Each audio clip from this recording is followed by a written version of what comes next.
Terus apa yang bisa membuat Anda bisa berlanjut dan semakin jatuh cinta?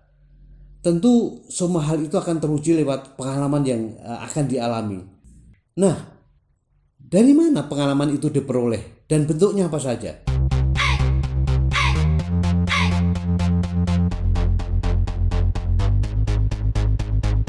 Five, four, three, two, one, zero. All engine running.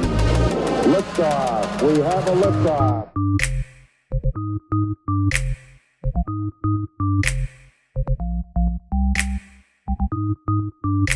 Assalamualaikum warahmatullahi wabarakatuh. Guys, memilih brand sama halnya dengan memilih pasangan hidup. Karena memilih pasangan dan brand adalah sama-sama, yaitu menemukan nilai-nilai untuk jangka panjang.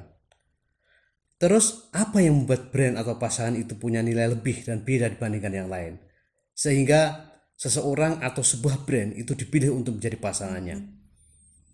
Banyak orang bilang kalau memilih pasangan itu adalah masalah hati. Oh iya, itu benar. Dan begitu juga dengan memilih brand yang kita sukai. Itu adalah sebenarnya juga masalah hati. Pertanyaannya adalah, apakah bisa metode memilih pasangan memakai metode seperti menganalisa nilai sebuah brand? Tentu bisa. Tapi sebelumnya subscribe dulu. Sorry, bercanda. Oke, kembali ke metode memilih pasangan dengan metode proses branding. Sebenarnya ini akan membantu mempermudah kita dalam memahami bagaimana sebuah metode branding dilakukan khususnya dalam menganalisa dan menggali nilai untuk sebuah proses positioning. Tentu kita semua pernah memiliki pengalaman di mana kita menemui sesuatu yang membuat kita terpesona atau impress pada pandangan pertama. Baik sesuatu itu seseorang lawan jenis, atau sesuatu itu berbentuk barang seperti mainan mobil, atau mungkin hal-hal lain yang bisa menarik perhatian kita. Nah, terjadinya crush atau lebih spesifik kita sebut dengan the passing crush, yaitu ketertarikan yang hanya sekilas akibat pesona fisik atau keahlian seseorang pada pandangan pertama. Dan sebenarnya upaya awal untuk menciptakan crush tentu sangat penting, karena itu adalah sebuah taktik untuk menjadi magic yang bisa attract ke target sasaran kita. Tapi atraktif saja tidak cukup dalam sebuah hubungan, terutama untuk hubungan jangka panjang, karena hubungan jangka panjang diperlukan pemahaman yang lebih dalam, sehingga pemahaman dan pendalaman itu akan menciptakan pengalaman yang mempengaruhi emosi kita, sehingga pengalaman itu sendirilah yang akan menentukan apakah hubungan akan berlanjut atau putus di tengah jalan. Ingat, hubungan pasangan atau hubungan dengan brand memiliki sifat yang sama, yaitu bersifat hubungan jangka panjang.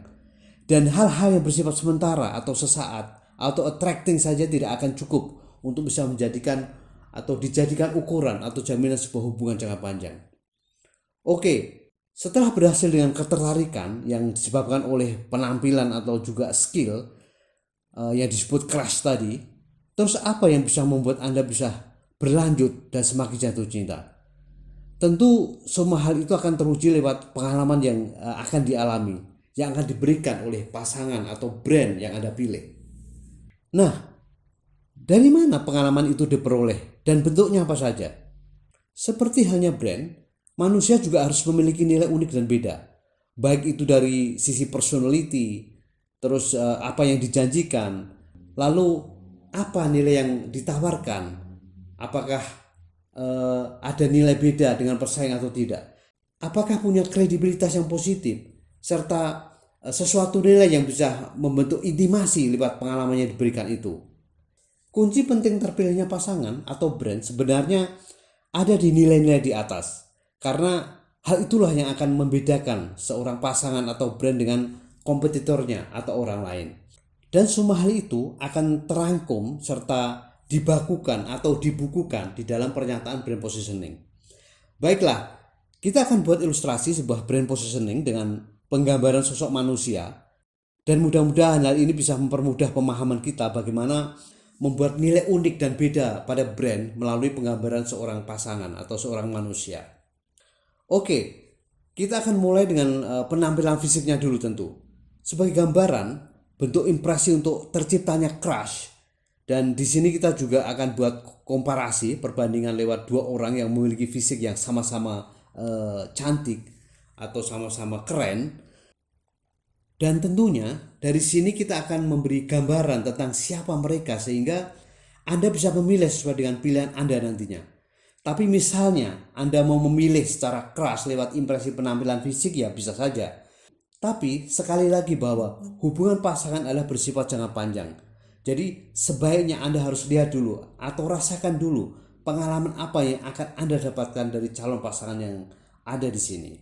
Untuk mengisi tahapan setelah terjadinya crush lewat pandangan pertama, kita akan mulai tahap selanjutnya dari salah satu elemen yang menyoroti sisi karakteristik, yaitu personality. Dari sisi personality, kita bisa buat contoh misalnya pasangan A memiliki sifat dalam kategori misalnya sincerity atau seseorang yang memiliki ketulusan, bersifat positif, jujur dan ceria. Sementara untuk pasangan B memiliki sifat sebagai contoh misalnya sophistication, yaitu seorang yang elegan, mahal, bergengsi, menawan dan juga glamor. Oke, dari sini mungkin kita sudah bisa sedikit memiliki ketertarikan yang lebih atau meningkat sesuai dengan apa yang ingin atau kita jadikan kriteria atau jadi kriteria Anda. Jadi bahwa sebuah personality saja sudah bisa membuat seseorang atau juga brand menggoda emosi target sasarannya. Baiklah, kita akan pertajam lagi tentang kriteria calon ini agar lebih dalam lagi. Kita masuk pada kriteria yang disebut dengan frame of reference. Dalam konteks positioning, frame of reference mengacu pada kerangka acuan atau sudut pandang yang digunakan untuk memahami atau menilai sesuatu brand dalam hubungannya dengan kompetitor atau dalam hal ini adalah pasangan calon. Terus apa yang bisa menjadi kerangka acuan atau yang bisa membedakan secara kriteria sehingga A dan B benar-benar memiliki kerangka acuan beda atau kriteria yang berbeda? Sebagai contoh misalnya, calon pasangan A memiliki kerangka acuan sebagai calon pasangan yang penuh perhatian dan penyayang. Jadi secara fungsi, pasangan ini memiliki nilai beda, yaitu pasangan yang peduli dengan pasangannya. Sementara kita bisa buat pasangan B memiliki kerangka acuan sebagai calon pasangan misalnya yaitu selalu keren dan menyenangkan. Jadi secara fungsi bahwa calon pasangan ini memiliki nilai beda, yaitu orang yang mau atau selalu ingin membanggakan pasangannya. Nah, dari kriteria kerangka acuan ini Anda sudah mulai bisa membandingkan mana nilai beda yang sesuai dengan yang Anda inginkan, bahwa sama-sama keren tetapi memiliki kriteria yang jauh berbeda.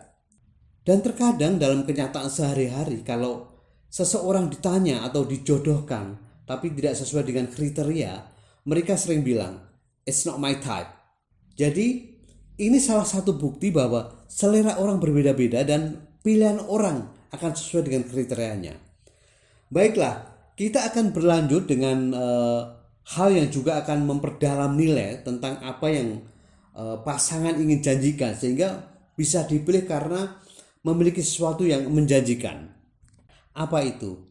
Yaitu point of difference.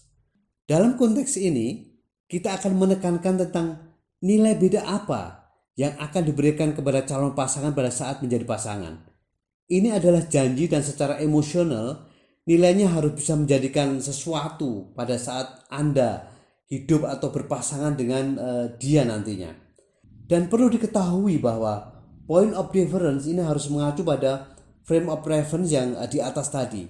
Harus nyambung dan menjawab sesuatu yang menjadi acuan atau kerangka acuan yang di atas tadi.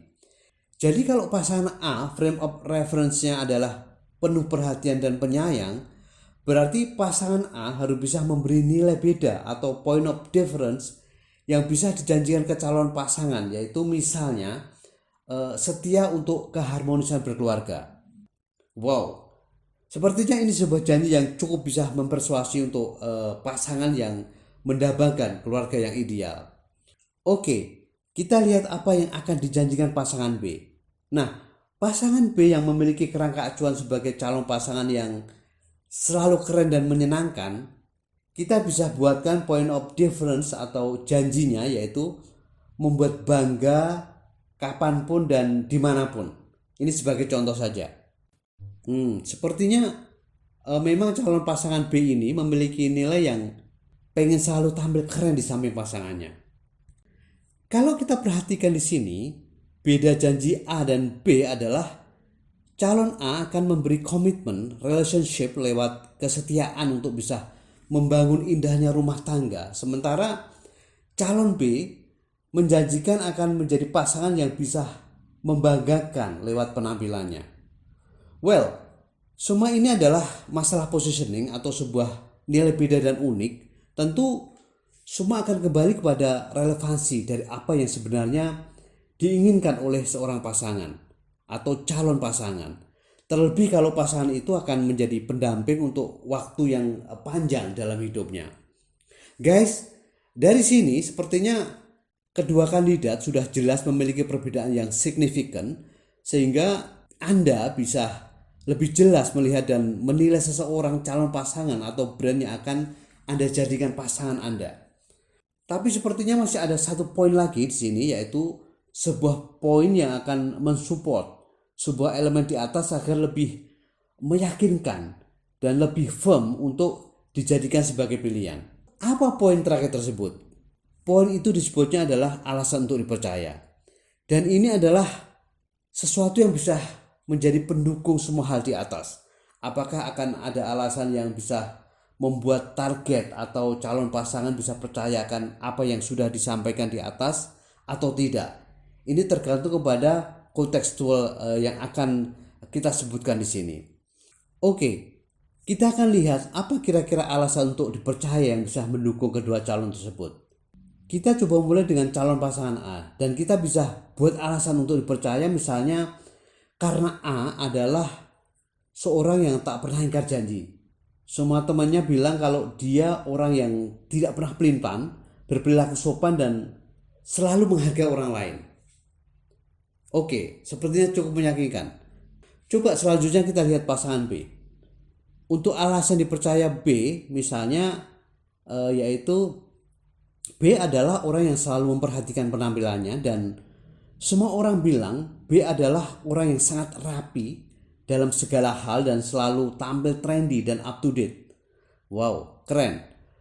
Nah teman-teman, dari sini tentunya kita sudah bisa mendapatkan gambaran kira-kira pasangan mana yang ingin Anda pilih dan jadi kriteria untuk pendamping hidup Anda. Jadi guys, kesimpulannya adalah bahwa setiap orang atau brand sudah seharusnya menjadi dirinya sendiri untuk memiliki positioning yang membedakan dengan yang lain, sehingga sebuah brand atau pasangan akan menjadi satu-satunya dan beda serta unik dibandingkan dengan yang lain. Tapi perlu juga menjadi catatan di sini bahwa bicara mengenai nilai beda memang sebuah keharusan, tapi nilai beda itu juga harus relevan untuk target segmennya. Karena tanpa relevansi maka brand atau seseorang tidak akan diperlukan atau dipilih oleh segmen atau target sasarannya. Dan poin penting lain adalah jangan pernah takut untuk menjadi beda atau menjadi diri sendiri, karena beda itu adalah keharusan. Tapi tentu harus relevan dan memiliki nilai untuk target sasaran kita. Oke guys, itu tadi kira-kira kurang lebihnya tentang gambaran sebuah nilai beda di dalam sebuah kategori produk yang sama dengan nilai-nilai positioning yang berbeda yang digambarkan lewat seorang calon pasangan atau seorang manusia.